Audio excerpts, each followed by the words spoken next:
ఒక చేపలు అమ్మే వ్యక్తి తన దుకాణం ముందు ఇచ్చట ఫ్రెష్ చేపలు అమ్మబడును అని బోర్డు పెట్టాడు.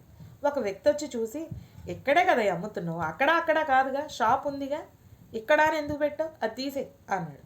సరే అని ఫ్రెష్ చేపలు అమ్మబడును అన్నాడు. ఇంకో రోజు ఇంకొకళ్ళు వచ్చి, ఫ్రెష్ చేపలు ఏంటయ్యా, చేపలు ఫ్రెష్గా లేకపోతే అమ్ముతావా ఏంటి, చచ్చిపోయినాయి కుళ్ళిపోయినాయి అమ్ముతావా, కాదు కదా, చేపలు అమ్మబడును అని రాసి చాలు తీసేసాడు. మరుసటి రోజు వచ్చి, చేపలు అమ్మబడును, అమ్మటానికేగా పెట్టుకున్నావు, అవునా, మరి అలాంటప్పుడు బోర్డు ఎందుకయ్యా అన్నాడు. తీసేసాడు.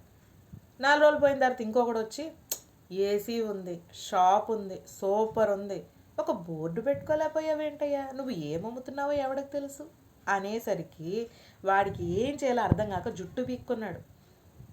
అందరూ అన్ని రకాలుగా చెప్తారు, ఏం చెప్పినా మీకు ఏది ఇష్టమైతే అది చేయటం నేర్చుకోండి.